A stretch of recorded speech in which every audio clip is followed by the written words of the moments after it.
So from this open awareness, I wish I could find a more beautiful word, open presence.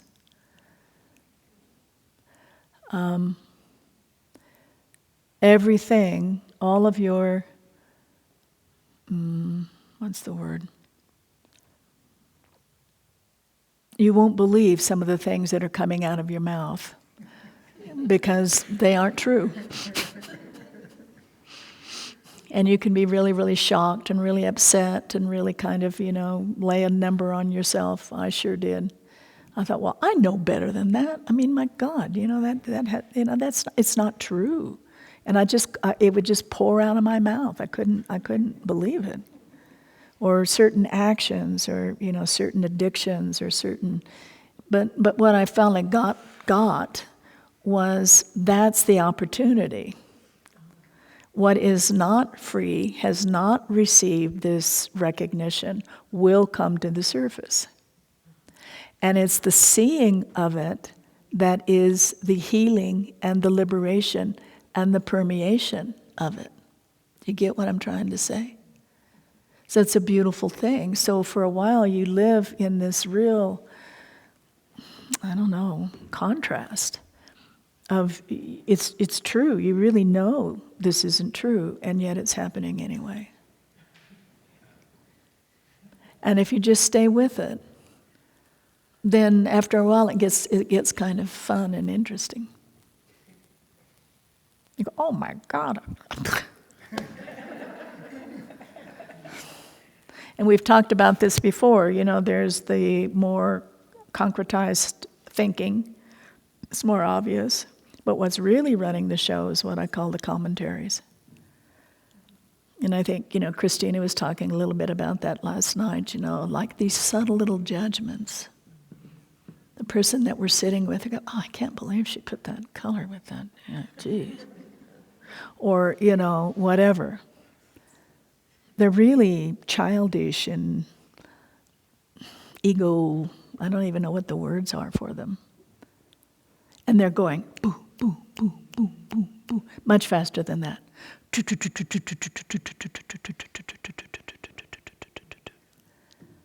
Look at her, she did a second helping. Of grain. We don't eat grain. And it's just so subtle. You don't even know it's happening. And so, you start stepping back and letting that also. And for most of us, you don't have to go through like more of the thoughts that are a little more, firmed up. Often you have to kind of be with them for a while. But that little subtle stuff that goes on, you just stand back and go, oh, come on. And often that will actually collapse quite quickly. So, but it's the seeing, and we often don't see it because it's very subtle and it's very rapid. You're just walking through. That's why in the eyes there's so much tension. And when you notice you start to live in openness, that tension starts to fall away. But that tension is that constant judging.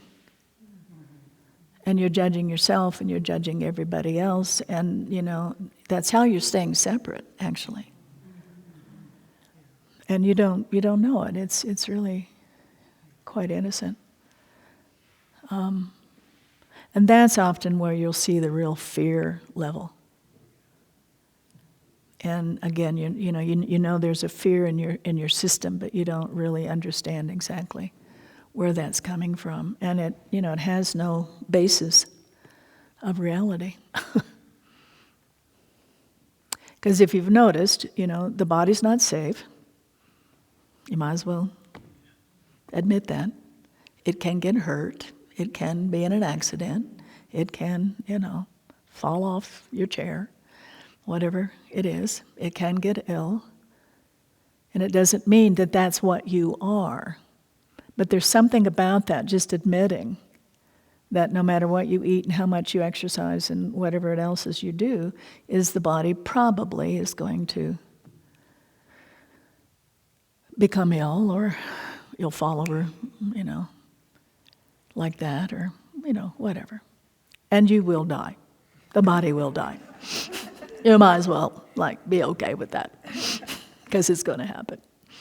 Now, maybe we'll all have enough time to go into being immortal. Remember when the immortal scene went through? It was with Leonard Orr and the rebirthing crowd. I thought, well, cool. And then I started to see that the immortal actually is the living presence. And it's fully present and alive before this body takes place, and all the way through the body and after, as far as I can sense, it's the one continuum. That's where the fear of death goes away. Just go, wow. Well, this was a fun ride. See what else is going to happen.